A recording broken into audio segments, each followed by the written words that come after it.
Every now and then, an idea comes along that's so powerful it can completely reshape how we see the world. It challenges everything we thought we knew, even something as massive as capitalism itself. And that's exactly what we're talking about today. An idea that didn't start in some fancy boardroom, but in a small village with a tiny, tiny amount of money. All right, check this out. $27. It's not a lot of money, right? That's maybe lunch for two or a couple of movie tickets. But this specific $27, it became the tiny spark for a global movement that would go on to try and reimagine our entire economic system. So how on earth does 27 bucks do something like that? Well, it all started with one guy, Muhammad Yunus.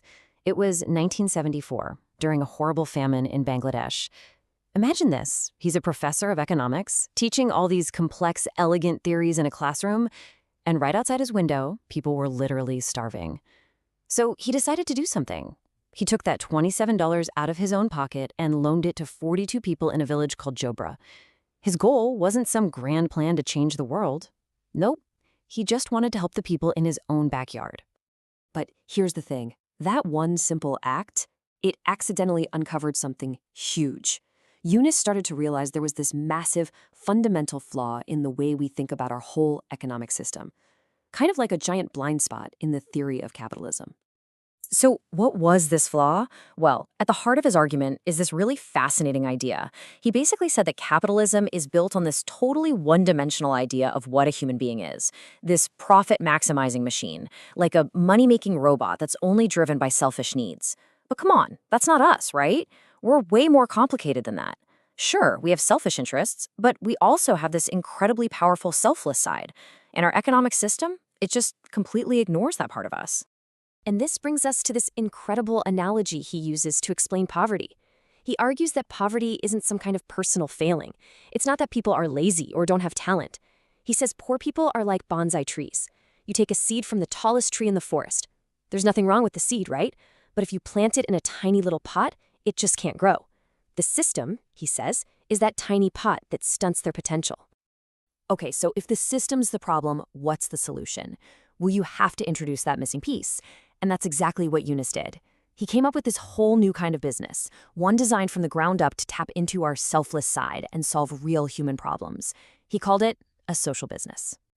All right, so what exactly is a social business? Let's break it down, because the definition is super clear and really important.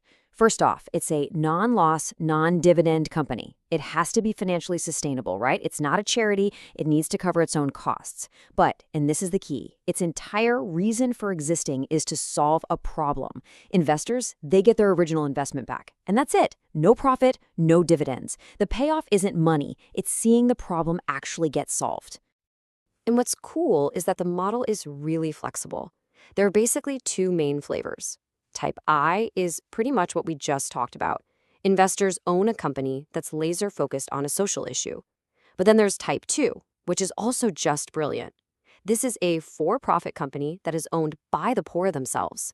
So any profit it makes goes directly into the pockets of its owners, helping them climb out of poverty. And the classic example of this? Grameen Bank itself. It's owned by the very people who borrow from it. Now, this whole idea isn't just a free-for-all. It's guided by a really clear framework, these 7 principles. You can see them all laid out here, but let's just touch on the big ones. Number 1 is the absolute deal breaker. The main goal has to be solving a problem, not making money, period. And I gotta say, my personal favorite is the last one. Do it with joy. This just shows you it's not about grim sacrifice.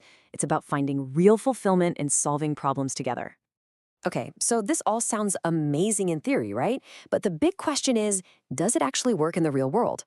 Well, let's take a look, because some of the biggest corporations you can think of have actually put this idea to the test.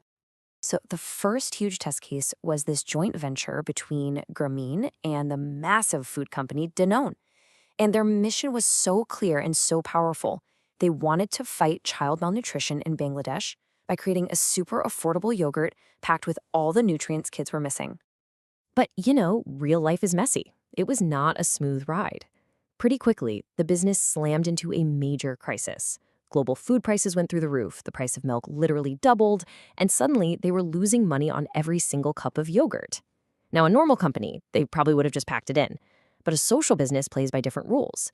Their bottom line wasn't profit, it was helping those kids.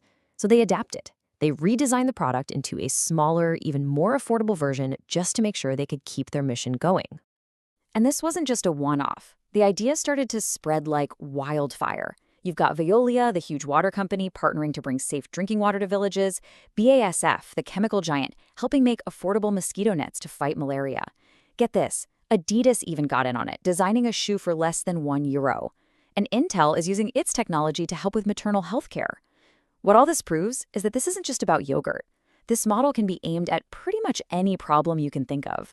So, all of this, the yogurt, the water, the shoes, it all points to something much, much bigger.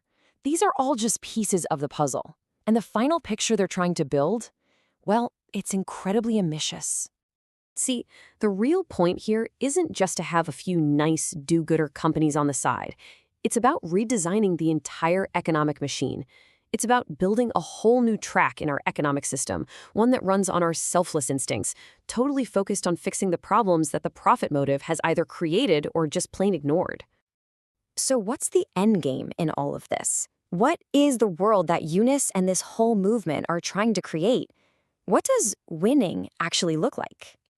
It's this simple, powerful idea: to create a world where the only place you can find poverty is in a museum. A world where it's a relic of the past, something our kids and grandkids have to read about in history books. A world where human misery is no longer just an accepted part of our reality. Now that is an idea worth getting excited about.